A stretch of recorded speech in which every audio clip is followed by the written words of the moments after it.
Hello hello.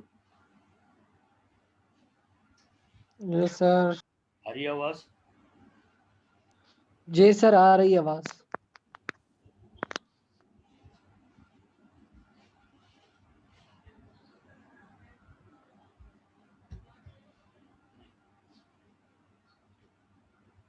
इसकी ज़रा sound कम कर दो। बच्चों की आने वाली। हाँ, स्पीकर कम कर दें यानी आधा कर दें। काफी अच्छी। ये बार बार गायब हो जाता है।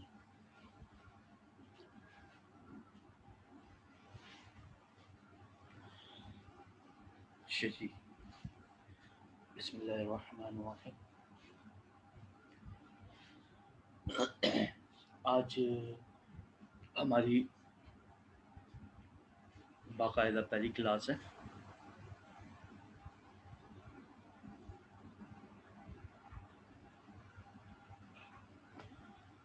लास्ट टाइम हमने डिस्कस किया था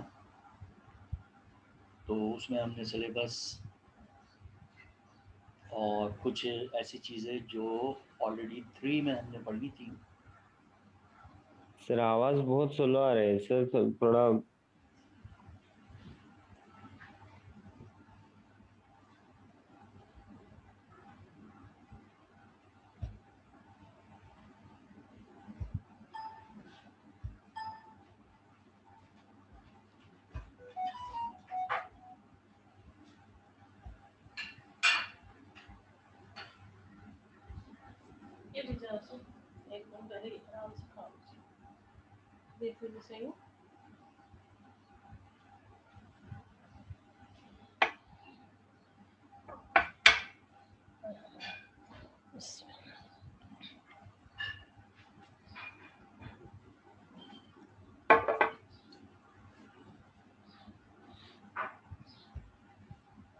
जी अब सही है आवाज़?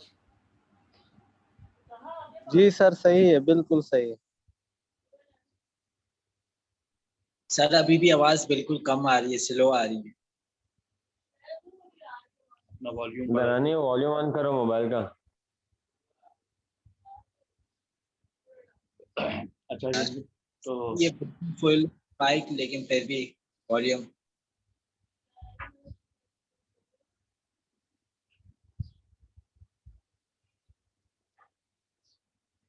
आज हमारी एक क्लास है और कल इंशाल्लाह 2 क्लासें होंगी 9 बजे। तो मुमकिन है कि ये आर्टिकल कंप्लीट ना हो हमारा आज, तो इंशाल्लाह हम इसे कल कंप्लीट करें। जो चीज़ें मैं अभी आपको डिस्कस करने जा रहा हूँ, ये चैप्टर 1 है आपका, और इस चैप्टर 1 से मैंने थोड़ा सा असाइनमेंट आपको दिया है, याद होगा आपको। ये वो चीज़ें थी जो ऑलरेडी आपने 3 में पढ़ी हुई हैं और ख्याल रहा कि 3 की इन तमाम चीज़ों का हमारे इसमें 5th में शामिल लेंगे, यानी मुझे दोबारा रिपीट करनी पड़ती क्योंकि आपको पढ़ी हुई है, मैं नहीं पढ़ाई हुई है, आपके पास PDF भी है इसका, तो आप उसको खुद से देखेंगे।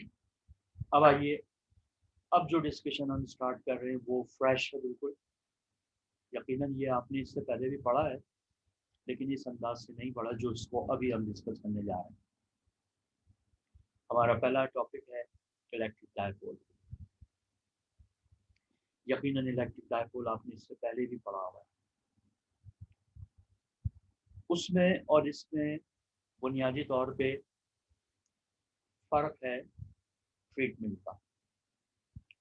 आपको याद होगा कि वहाँ हम जब इलेक्ट्रिक डायपोल डिस्कस कर रहे थे तो हमने 2 पॉइंट सजेस्ट किए थे। एक पॉइंट था ऑन परपेंडिकुलर बाइसेक्टर एक्सिस और दूसरा पॉइंट था ऑन डायपोल एक्सिस। यानी बड़ी स्पेशलिटी है कि आप खास पॉइंट के ऊपर मालूम करना है।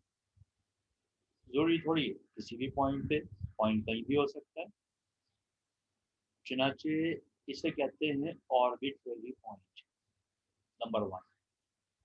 यानी इलेक्ट्रिक पोटेंशियल और इलेक्ट्रिक इंटेंसिटी कैलकुलेट करना, but on an arbitrary point, किसी ऐसे पॉइंट पर जो कोई स्पेशल पॉइंट ना हो, कहीं भी हो। एक तो ये स्पेशलिटी है, उससे मुख्तलिफ बात कर रहा हूँ कि वहाँ क्या था और यहाँ क्या। दूसरा, वो रेक्टेंगुलर कोऑर्डिनेट्स में था, अगर आपको याद हो। Perpendicular bisector axis x axis था, तो सब जवाब में एक्स आता था। डायपोल एक्सिस जेड एक्सिस था, रिजल्ट में जेड आता था। लेकिन ये रेक्टेंगुलर नहीं,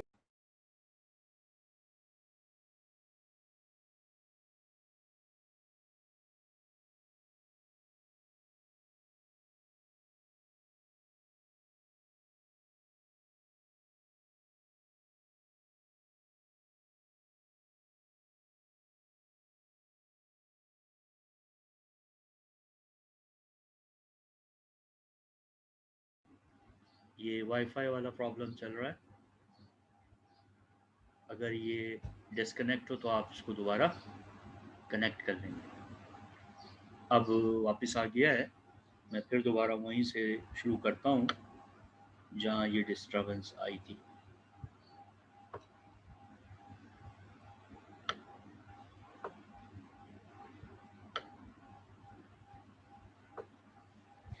जी, पहली बात तो मैंने ये बताई आपको कि आर्बिट्रेरी पॉइंट पे निकाल रहे हैं।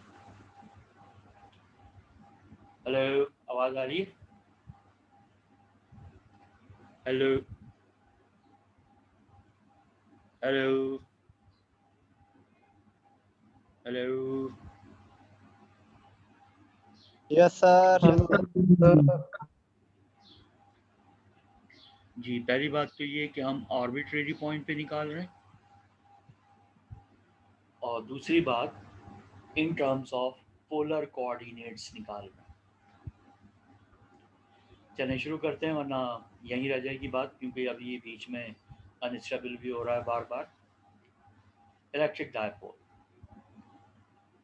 सबसे पहले तो आपको इलेक्ट्रिक डायपोल की एक डेफिनेशन हमने यहाँ प्रोवाइड की है, पहले की तरह। 2 point charges equal in magnitude but opposite in nature, यानी इनका मैग्नीट्यूड सेम होगा, चार्जेस इन दोनों पार्टिकल्स के ऊपर या पॉइंट चार्जेस के ऊपर सेम होंगे, लेकिन नेचर ऑपोजिट होगी, यानी अगर एक प्लस है तो दूसरा minus. Separated by a very small separation distance, एक दूसरे से बहुत ही मामूली फासले पर मौजूद है।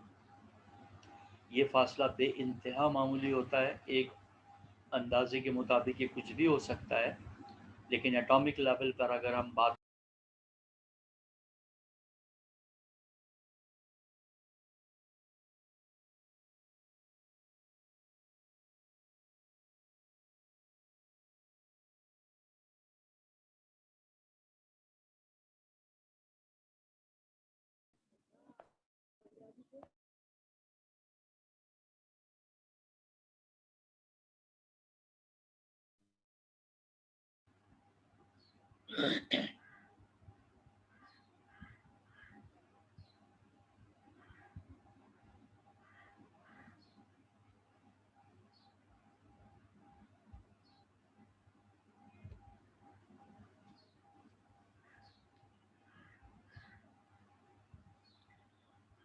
जी 10 की पावर -9 भी कह सकते हैं, स्ट्रॉम ऑर्डर भी कह सकते हैं, एटॉमिक लेवल के ऊपर बात कर रहा हूँ। ये फिर एक फिगर दिखाई गई है आपको डायपोल मोमेंट के हवाले, डायपोल के हवाले से, कि ये एक इलेक्ट्रिक डायपोल दिखाया गया है, प्लस क्यू माइनस क्यू दो चार्जेस हैं जिनका दरमियानी डिस्टेंस s है। अगर मैं q और s दोनों का मल्टीपल हासिल कर लूं तो that is called dipole moment, जहां q चार्ज और s दरमियानी फासला है। डायपोल मोमेंट एक वेक्टर क्वांटिटी है और इसकी डायरेक्शन हमेशा नेगेटिव से पॉजिटिव चार्ज की तरफ होती है। ख्याल रखिएगा, ये डायरेक्शन डायपोल मोमेंट की है, negative to positive. Lines of force की नहीं है। Lines of force always plus to minus, यानी पॉजिटिव टू नेगेटिव ही होंगी, लेकिन that is the direction of dipole moment. इसका SI unit coulomb into metre है। इनटू का निशान बीच में लगाया जाता है और इससे डिबाई भी कहते हैं, डिबाई। लेकिन एसआई जब कहेंगे तो वो तो कूलम इनटू मीटर ही होगा, और डिबाई जो है वो उसका नाम है कूलम इनटू मीटर का। That is the unit of dipole moment. अब हम चल रहे हैं कि डायपोल की वजह से किसी भी आर्बिट्रेरी पॉइंट पर पोटेंशियल और इंटेंसिटी मालूम करने के लिए। तो पहले तो ये सारा डायपोल के हवाले से आपको दिखाया जा रहा है कि फिगर में एक डायपोल आपको दिखाया जा रहा है। According to the figure, an electric dipole situated on Z axis. एक इलेक्ट्रिक डायपोल को जेड एक्सिस पे सिचुएट किया गया है, और इस तरह किया गया है कि डायपोल का जो सेंटर है वो रेक्टेंगुलर कोऑर्डिनेट्स के ओरिजिन्स को मीट कर रहा है, यानी कोइंसाइड्स हैं। जब ऐसा होगा तो प्लस और माइनस दोनों चार्जेस सेंटर से s/2 डिस्टेंस पे आ जाएंगे, क्योंकि दरमियानी फासला s है। और अगर इस तरह रख दें कि डायपोल का सेंटर यानी दोनों चार्जेस के सेंटर रेक्टेंगुलर कोऑर्डिनेट्स के ओरिजिन पर आ जाए,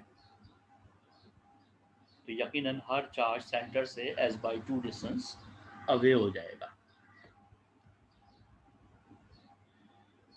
पॉइंट P, जैसे कि आपको फिगर में नजर आ रहा है, पॉइंट P ये सेंटर से r डिस्टेंस दूर है,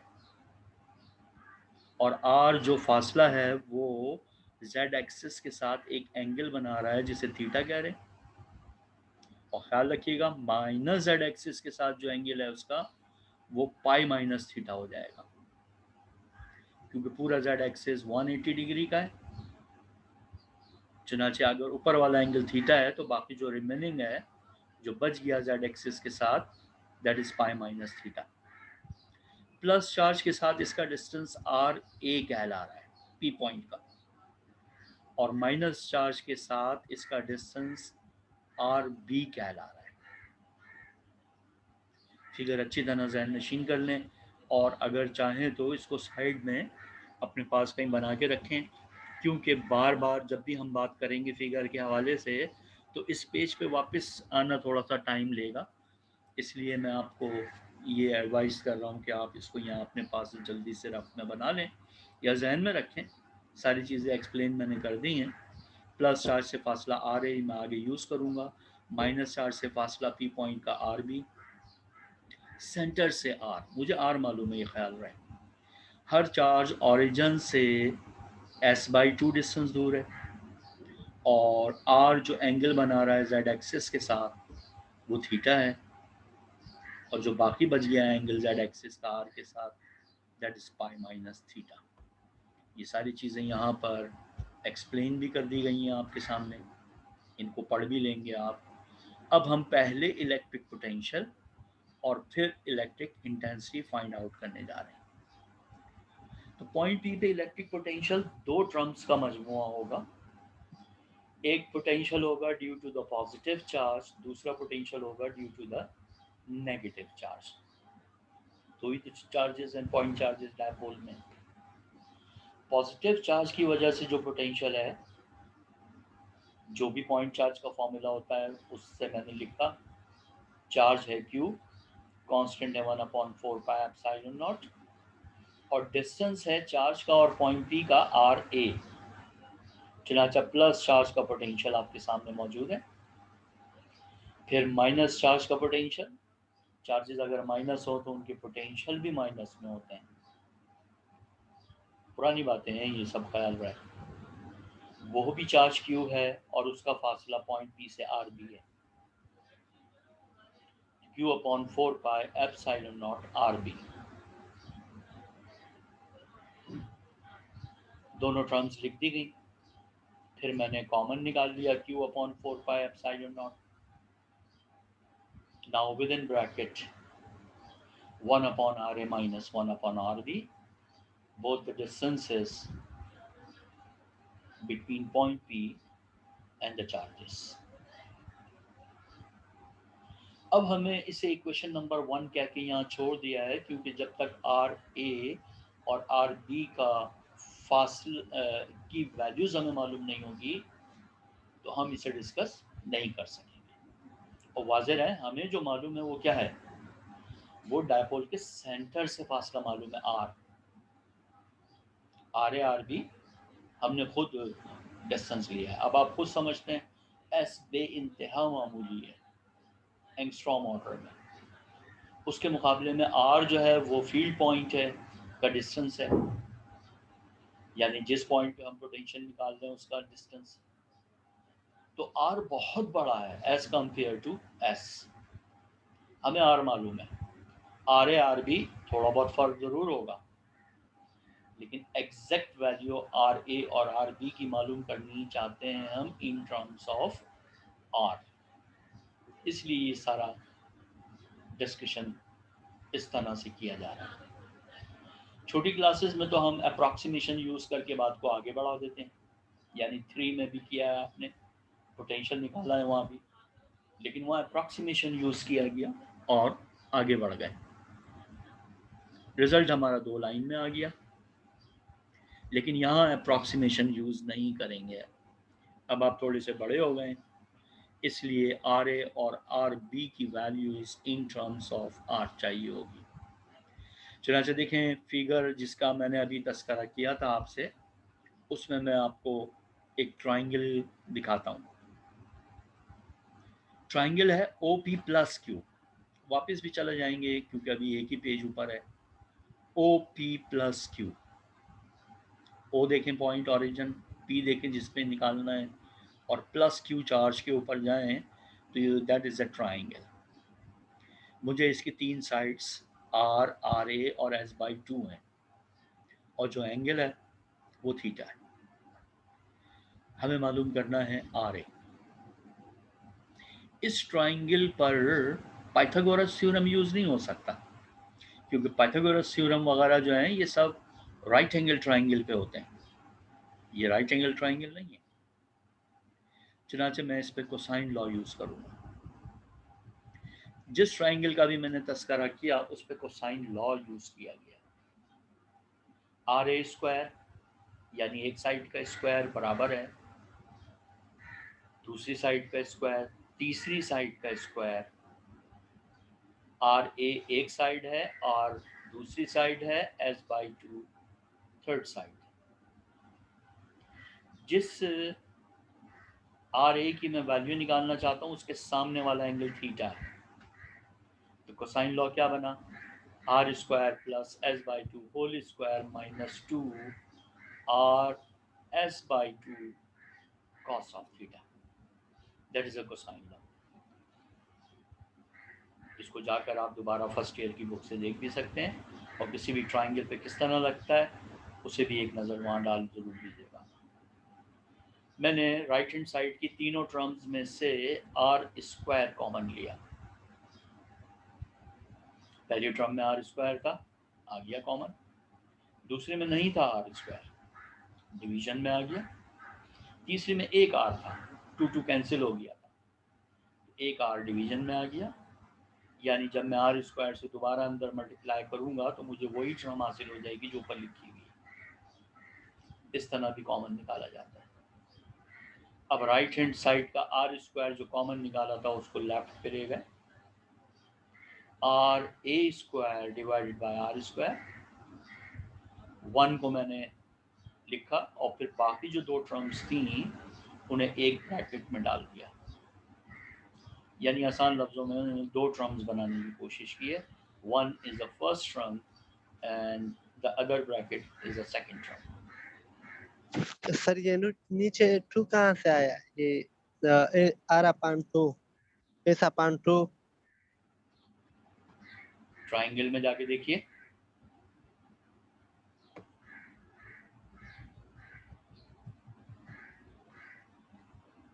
ये वाला जो डिस्टेंस है ये s/2 है, और इस ट्राइंगल का ये डिस्टेंस भी s/2 है, because the distance yes sir, total S है। टोटल s है। मैं जो ट्राइंगल डिस्कस कर रहा हूँ वो ऊपर वाली ट्राइंगल है ओ पी प्लस क्यू। ये साइड मुझे मालूम करनी है, बाकी दो साइड ये हैं, और जो साइड मुझे मालूम करनी है उसके सामने वाला एंगल थीटा है। तो जो थैंक यू सर। s/2 आपको नज़र आ रहा है, that is a third side. फिर बीच में एक टर्म होती है दोनों साइड 2 के साथ कॉस के एंगल के साथ। तो कोसाइन लॉ ज़रूर देख लीजिएगा एक नज़र। जी, अब मैंने r² डिवाइडेड बाय r² का स्क्वायर ख़त्म करने के लिए दोनों जानिब स्क्वायर रूट ले लिया है। इधर से स्क्वायर की टर्म्स ख़त्म हो गई और इधर स्क्वायर रूट आ गया। स्क्वायर रूट लगाने के बजाय मैंने हाफ लिखा हुआ है ऊपर, इज द सेम थिंग। अब ये जो चल रहा था ये RA/r² था। इस पूरी टर्म को मैंने उलट दिया, r ऊपर चला गया, यानी RA/r में r को मैंने ऊपर ले गया दिस वन, और RA नीचे आ गया, यानी आसान लफ्ज़ों में इक्वेशन को रेसिप्रोकल ले लिया है। यकीनन राइट हैंड साइड भी पलट जाएगी। जो चीज़ आपको नज़र आ रही है ये 1 ट्रम एंड देन हाफ आ जाएगा। फिर मैं जब दोबारा इस ट्रम को ऊपर ले जाऊंगा तो ये हाफ प्लस का माइनस हाफ में तब्दील हो जाएगा, दिस वन, ये माइनस हाफ बन गया। तो r/r a, yes sir. r/r a की वैल्यू मुझे मिलने लगी है, लेकिन कब? जब मैं राइट हैंड साइड को सॉल्व कर दूँ। अब मैं इस राइट हैंड साइड को बाइनोमियल थ्योरम से सॉल्व करूंगा, यानी now we apply the. Sir ये माइनस वाला समझ में नहीं आया सर, कैसे हो गया? जब आप फ्रैक्शन को उल्टेंगे लेफ्ट पर RA/r को r/ra बनाएंगे तो राइट पे भी उल्टेंगे, अच्छा ओके सर, ओके। ऊपर जाएगा तो माइनस बन जाएगा। Now we apply the binomial theorem. ये मैंने बाइनोमियल के 3 स्टेप्स आपको दिखाए ऊपर कि बाइनोमियल थ्योरम ये होता है a + b whole power n, a power n plus n into a n minus 1 b plus n into n minus 1 2 factorial a n minus 2 b2। मेरे पास बाइनोमियल में a की जगह 1 है, b की जगह पूरा ब्रैकेट है, और पावर की जगह माइनस हाफ है। मैं इसमें सिर्फ 2 टर्म्स ओपन कर रहा हूँ, ये और ये। तीसरी टर्म की मुझे ज़रूरत नहीं है, वजह अभी आपको आगे पता चल जाएगी। a⁻⁴ ये टर्म को लूँगा, यानी a की जगह 1 है तो 1⁻⁻, माइनस हाफ 1 ही रहेगा। फिर ये n आ गया, फिर 1 की पावर n-1 दिखाई जा रही है यहाँ, फिर b दिखाया जा रहा है। आगे डॉट्स दिखाकर टर्म्स हैं लेकिन मैंने ओपन नहीं की। Neglect in the higher power sir. जी, वजह अभी और आगे आ जाती है।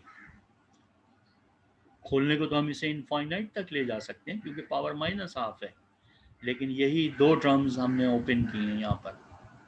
अरेंज किया टर्म्स को, ये 1 एज इट इज़ आ गया, -1 की पावर कुछ भी हो 1 ही रहता है। ये माइनस हाफ अंदर मल्टीप्लाई किया, जब मैंने इससे मल्टीप्लाई किया तो ये माइनस हो गया, और जब इससे मल्टीप्लाई किया तो बाहर माइनस की वजह से ये प्लस हो गया, यानी अंदर की दोनों टर्म्स के साथ माइनस हाफ मल्टीप्लाई हो गया। फिर मैंने इसको अरेंज किया, s cos theta upon r को पहले लिख लिया, और ये वाली टर्म जो बीच में नज़र आ रही है इसको मैंने बाद में लिख दिया। s पे भी स्क्वायर आ गया, 2 पे स्क्वायर हुआ 4 हुआ, 4 2 8 हुआ, और r स्क्वायर। यानी मैंने ओपन करके दिखाया है इसको। अब देखें 3 टर्म्स हैं, हर टर्म में एस और आर ही आएंगे आपके पास। अगर मैं और भी ओपन करूंगा एस और आर ही इन्वॉल्व होंगे।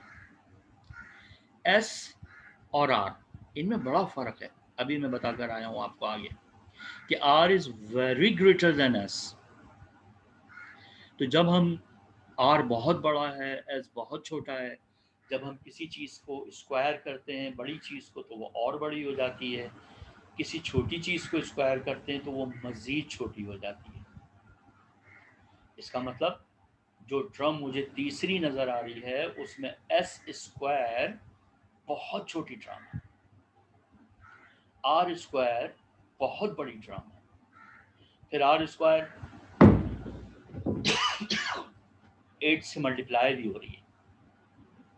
यानी डिनोमिनेटर और न्यूमरेटर ऐसी टर्म्स हैं जिनमें डिनोमिनेटर बेइंतहा बड़ी और न्यूमरेटर बेइंतहा छोटी। जब मैं न्यूमरेटर को डिनोमिनेटर से, बहुत छोटी टर्म को बहुत बड़ी टर्म से डिवाइड करूंगा तो ना होने के बराबर ही टर्म आएगी, इसलिए कि इसमें सबसे बड़ी टर्म 1 है, राइट हैंड साइड पर सबसे बड़ी टर्म 1 है, उसके बाद फिर ये वाली टर्म है और तीसरी टर्म बेइंतहा छोटी है। चुनांचे मैंने थर्ड टर्म को यहाँ नेग्लिजिबल बना दिया और जो इक्वेशन मेरे पास बची उसमें r upon R A is equal to 1 plus S cos theta divided by 2r आ रहा है। इस वाले r को राइट पे ले गए, जब ये राइट पर आएगा तो ये 1 अपॉन आर डिवाइड होगा यहाँ के, इसमें भी एक r मौजूद है और जब ये वाला r आएगा तो r स्क्वायर। अब मुझे 1 अपॉन आर ए की वैल्यू मिल गई है which is equal to 1 upon r s cos theta divided by 2 upon 2r square।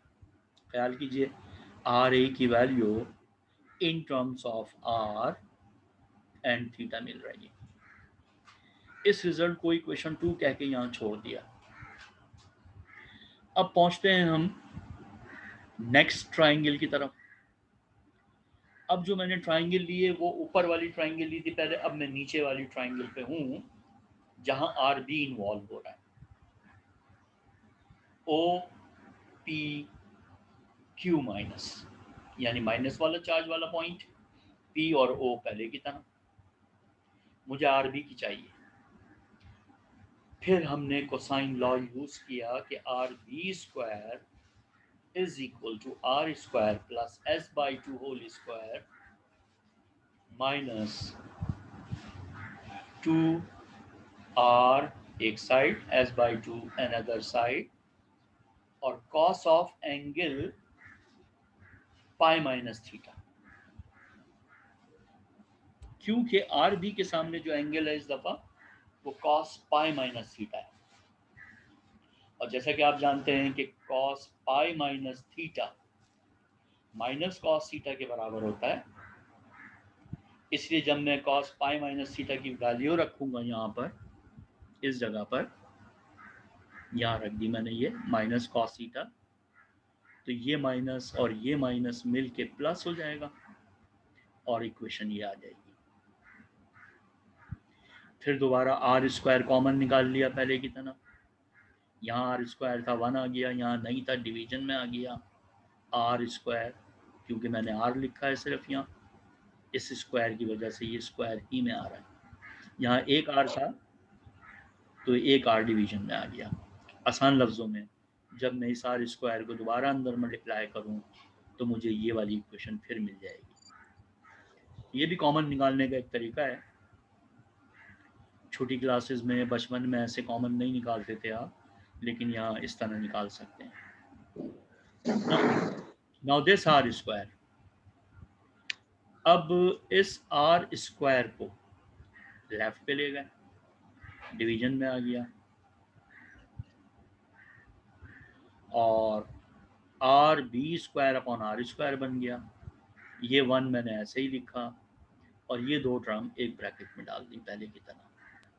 Excuse me sir, ये ऊपर आपने जी आर स्क्वायर कॉमन निकाला है तो एस अपान 2 है सर, उसमें ऑलरेडी पहले स्क्वायर है, अभी आर स्क्वायर नहीं आएगा सर वहाँ पे, तो आर 4 बनेगा नहीं। नहीं नहीं, उसमें आर नहीं है, कॉमन निकालने के बाद आर आया। जी सर। उसमें पहले से आर नहीं है, कॉमन निकालने के बाद आर आया। नहीं आर आर नहीं है सर वहाँ पे, एस और 2 है, स्क्वायर है सर पहले, तो जी यहाँ पे आर स्क्वायर प्लेस नहीं करना, सिर्फ आर प्लेस करे तो पहले जो स्क्वायर है वही अप्लाई होगा। जी जी, यानी आर स्क्वायर ही है वो। आसान लफ्जों में आर स्क्वायर कॉमन निकला था, आर स्क्वायर ही, या तो आर स्क्वायर बाहर रख के दिखा दें, या आर अंदर रखकर ऊपर तो स्क्वायर लगा हुआ ही है, तो चीज वही है। ठीक है सर, ओके थैंक यू। यहाँ से फिर हमने स्क्वायर हटाया, यानी स्क्वायर रूट लिया दोनों तरफ। जब दोनों तरफ स्क्वायर रूट लिया तो यहाँ से स्क्वायर खत्म और यहाँ ये स्क्वायर रूट का साइन आ गया।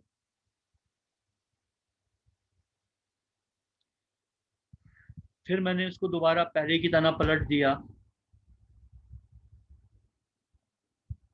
यानी आर बी अपॉन आर को आर अपॉन आर बी बना दिया, पूरी फ्रैक्शन को उलट दिया, यहाँ भी उल्टा। ये चीज इस तरह लिखी थी, अब 1 अपॉन में लिखी होगी यकीनन, लेकिन फिर मैं नीचे से दोबारा ऊपर ले आऊंगा तो ये प्लस हाफ माइनस हाफ बन जाएगा। तो यहाँ मैंने दिखाया नहीं है 1 अपॉन करके, लेफ्ट पे उल्टा और राइट पे डायरेक्ट प्लस हाफ को माइनस हाफ कर दिया, क्योंकि वो नीचे से फिर दोबारा ऊपर आया।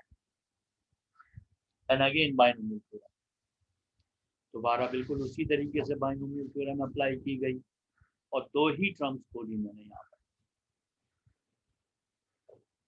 पहली और दूसरी टर्म बिल्कुल उसी तरीके से ओपन हुई।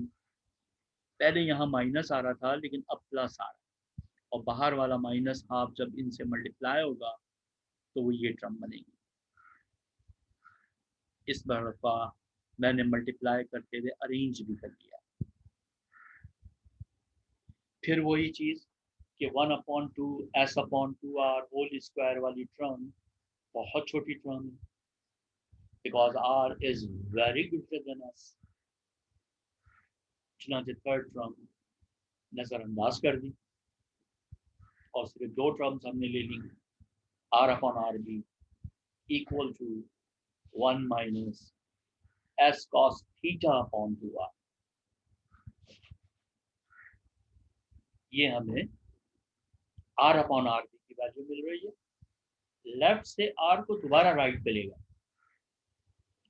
यहाँ बच गया 1/rb equal to 1/r minus s cos θ/2r square. That is equation number 3। अब आपके पास इक्वेशन नंबर 2 में मौजूद है 1/ra की वैल्यू, इक्वेशन नंबर 3 में मौजूद है 1/rb की वैल्यूज। इन दोनों इक्वेशन से यानी 2 और 3 से वैल्यूज 1/ra 1/rb की इक्वेशन नंबर 1 में रखने जा रहे हैं, जो हम वहां छोड़ के आए। v equal to q/4 pi epsilon nought, ये 1/ra की वैल्यू, ये 1/rb की वैल्यू। ब्रैकेट ओपन किया मैंने, ब्रैकेट ओपन किया, ये वाली टर्म माइनस की हो गई, ये वाली टर्म प्लस की हो गई। 1/r माइनस का 1/r प्लस का ये कैंसिल हो गए, और इन दोनों टर्म्स को मैंने जमा कर दिया। एक जैसी टर्म है, इसमें भी 2 लगा हुआ है, इसमें भी 2 लगा हुआ है नीचे, यानी 1/2 मिलकर हाफ और हाफ +1 हो जाएंगे। ये बन गई इक्वेशन, हाफ हाफ सम होके 1 बन गया। बाहर वाली चीज को अंदर मल्टीप्लाई कर दिया, QS charge multiply by separation distance dipole moment कहलाता है। QS की जगह P आ गया, एंड इक्वेशन पोटेंशियल हमें हासिल हो गई। ये पोटेंशियल आर्बिट्रेरी पॉइंट P पे है,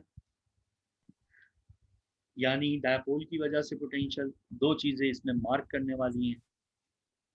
The above equation shows the electric potential due to the electric dipole at an arbitrary point in terms of r and theta, यानी पोटेंशियल हमें in terms of r and theta हासिल हुआ है। Electric potential directly proportional to the dipole moment, dipole moment के directly proportional है, और inversely proportional है to the square of the distance, distance के स्क्वायर के इनवर्सली प्रोपोर्शनल। इस तरह हमने पहला पार्ट इसका सॉल्व कर लिया, यानी इलेक्ट्रिक पोटेंशियल हासिल कर लिया in terms of R and theta. अब हमें दूसरा काम करना है, इलेक्ट्रिक इंटेंसिटी मालूम करनी है। इंटेंसिटी इस क्लास के आपके पास तकरीबन 2 मिनट है, जिसको मैं कंप्लीट ही कर देता हूँ। सिर्फ बताने वाली बात है कि इंटेंसिटी जो आप मालूम करेंगे वो इस इक्वेशन को यूज़ करके करेंगे कि intensity by the potential, by using the potential, कि किसी भी पॉइंट पे अगर हमें पोटेंशियल मालूम हो तो हम इंटेंसिटी फाइंड आउट कर सकते हैं। चुनांचे इस इक्वेशन को हमने यूज़ करना है, क्योंकि v यूज़ होगा और वो इन terms of r and theta है, तो जो e मिलेगा वो भी इन टर्म्स ऑफ r थीटा मिलेगा, यानी e बराबर होगा माइनस डेल v को मैंने पोलर फॉर्म में लिख दिया, लास्ट टाइम भी मैंने बताया था। ये पोलर फॉर्म है, इसमें ये पहली टर्म है, ये दूसरी टर्म है। पहली टर्म कहलाती है ई आर, जो कि माइनस डावा v ओवर डावा r के बराबर होती है। दूसरी टर्म -1/r डावा v ओवर डावा थीटा है, जिसे ई थीटा कहते हैं। ये इसका ई आर इसके बराबर, और ये कहलाता है radial component of E theta इसके बराबर ट्रांसवर्स कंपोनेंट ऑफ ई। इसका मतलब अगर मैं जो पोटेंशियल मैंने अभी हासिल किया है उसका पार्शियल डेरिवेटिव ले लें विद रिस्पेक्ट टू आर, तो हमें रेडियल कंपोनेंट मिल जाएगा। The radial component of electric intensity कहलाएगा। और अगर मैं दावा उसको partial derivative with respect to theta लेकर 1/r से मल्टीप्लाई कर दूं, तो जो भी टर्म बनेगी विद नेगेटिव साइन वो ई थीटा कहलाएगा, यानी the transverse component of electric intensity. तो अब नेक्स्ट हमें रेडियल कंपोनेंट और ट्रांसवर्स कंपोनेंट मालूम करना है। पोटेंशियल आपके पास है, आप इन दोनों को निकालने की कोशिश कीजिएगा।